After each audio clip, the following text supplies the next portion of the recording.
Leopoldo Alas Clarín nació el 25 de abril de 1852 en Zamora, a donde se había trasladado su familia desde Oviedo al recibir su padre, Genaro García Alas, ser el gobernador. Uno de sus hermanos fue Genaro García Alas y Ureña, un periodista de la época. Leopoldo, aun habiendo nacido en Zamora, se consideraba más asturiano que de Zamora. Leopoldo, nada más entrar al colegio, supo adaptarse a las normas y a la disciplina, de tal manera que a los pocos meses era considerado como un alumno modelo. Sus compañeros lo conocían por el mote del gobernador, por la profesión de su padre. En el verano de 1859, toda la familia regresó a Asturias. Leopoldo descubrió con sus propios ojos la geografía asturiana de la que tanto había oído hablar a su familia. Ahí aprendió directamente la naturaleza y los libros de la biblioteca familiar, donde entraría en contacto por primera vez con dos de los autores que serían sus maestros, Cervantes y Fray Luis de León. El 4 de octubre de 1863, a la edad de 11 años, Leopoldo ingresa en la Universidad de Oviedo, en lo que llamaban estudios preparatorios, matriculándose en las asignaturas de latín, aritmética y doctrina cristiana. Después de terminar sus estudios en la universidad, el futuro Clarín se trasladó a Madrid de la mitad del siglo XVIII para hacer el doctorado.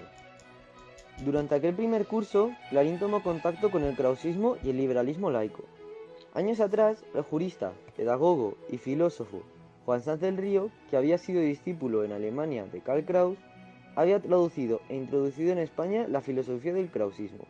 Como profesor de filosofía del derecho, engenció entre sus alumnos tal admiración que les llevaría a poner en marcha un movimiento ideológico e intelectual sin precedentes, que culminó con una gran reforma en la educación libre, otros cambios relativos a la sociedad y a la política, y la creación de la institución libre de enseñanza.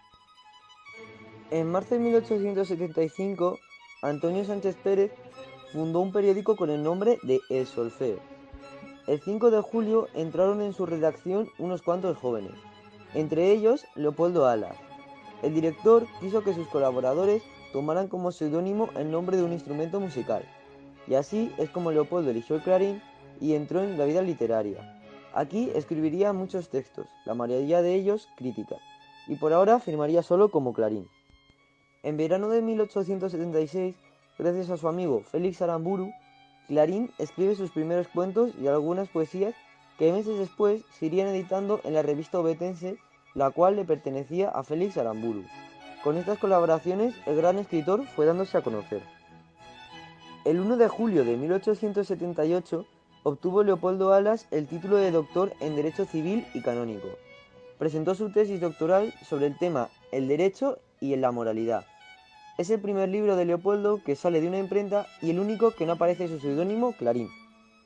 Después de unas largas vacaciones en las tierras de Guimarán, Asturias, Leopoldo regresa a Madrid para preparar brevemente su presentación a las oposiciones para cubrir la plaza vacante de la cátedra de Economía Política y Estadística en la universidad, pero no lo conseguiría porque sus textos en el solfeo habían criticado a varios de los reclutadores, y estos no le dejarían pasar. Pero finalmente, después de una polémica que hubo por esto, lo lograría en 1882. Se decía entre sus contemporáneos que para conocer a Clarín era necesario asistir a su cátedra de Derecho Natural. Según sus propias palabras, era partidario de sugerir a sus alumnos un hábito de reflexión, mejor que enseñar una ciencia a secas, y no se conformaba con enseñar una serie de preceptos a aplicar en el futuro.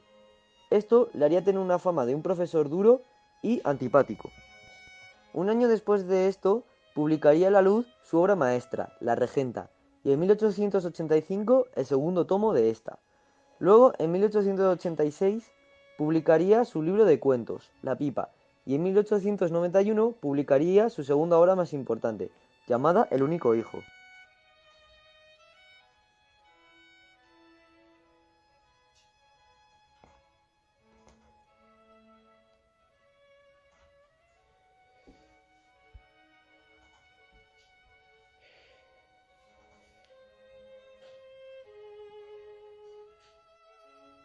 Ahora vendré a mi parte, soy Pablo y os voy a hablar sobre las obras de Leopoldo Alas Clarín.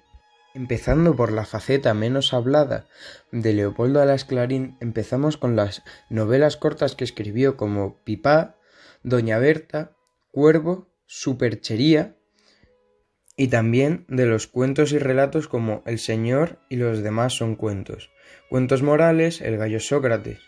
Avanzando con la explicación de algunas de sus obras, llegamos a la obra cumbre de Leopoldo Alas Clarín, La Regenta, la cual fue publicada en 2 tomos, la primera parte en 1884 y la segunda en 1885.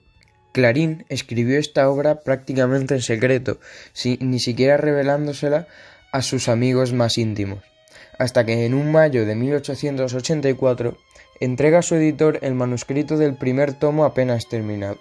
La editorial Cortezo de Barcelona publica el primer volumen de La Regenta en 1884, pero sin embargo su venta no inicia hasta el año siguiente. Después, en mayo de 1885, apenas 6 meses después, Clarín da por finalizado el segundo volumen de su obra, que verá la luz en julio de ese mismo año. Clarín es tan consciente de haber escrito una obra maestra que decide escribirle a su amigo José Quevedo.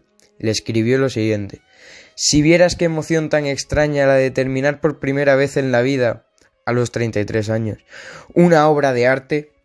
Su primera publicación, La Regenta, levantó polémica, llegando a ser censurada por el obispo de Oviedo en una carta pastoral. Acabada la parte de su publicación, vamos a la parte de su argumento.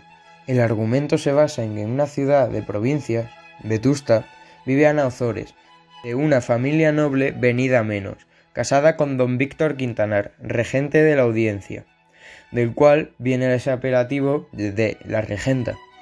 Ana se casó con Víctor en un matrimonio de conveniencia, bastante más joven que su marido, al que le une un sentimiento de amistad y agradecimiento más que de amor conyugal. Su vida transcurre entre la soledad y el aburrimiento. Es una mujer retraída, frustrada por no ser madre y que anhela algo mejor y desconocido.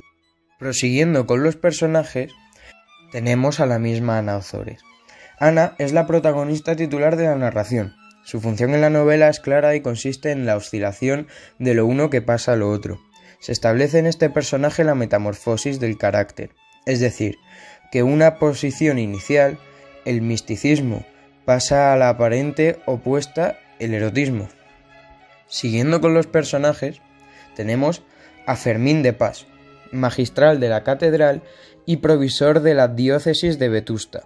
Su función es dual y cambiante. En una dirección pasa de confesar a enamorado y en la otra de hermano del alma a marido verdadero y cuidadoso. Su pasión por la regenta parece poder redimirle. Sin embargo, cuando ella se entrega a su rival, don Álvaro de Mesía, los celos le llevan a traicionarla y ser causante de su caída. Y hablando de Álvaro de Mesía, Mesía es descrito por el narrador como un Margarita Gaultier masculino, un joven de bien ver con una definida vocación de don Juan, hacia el que Ana no es indiferente, y que representa una tentación a la que está dispuesta a no sucumbir, o al menos a mantener en un nivel puramente platónico. Y llegando al último personaje, Víctor Quintanar. Las relaciones de Ana Ozores con su marido son imprescindibles para forjarnos una idea de la biografía de la protagonista. Ana Ozores y don Víctor Quintanar, exregente de Vetusta, forman un matrimonio que se reduce a un simple formalismo social. Viven bajo un mismo techo, pero duermen en habitaciones separadas. No es un amor conyugal, es más bien un amor de amistad. Y así se nos muestra una especie de triángulo amoroso en el que está Ana.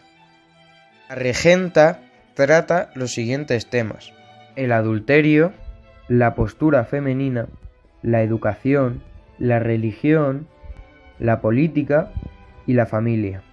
También, como pequeño dato de esta novela, hubo una miniserie de televisión que se emitía en aquellos tiempos llamado TVE, Televisión Española, una miniserie que empezó el 17 de enero de 1995 y acabó el 19 de enero de 1995. O sea, tuvo 3 capítulos y duró más de 4 horas en total. Dicho todo esto, pasamos a la segunda novela de Leopoldo Alas Clarín, llamada Su único hijo. Fue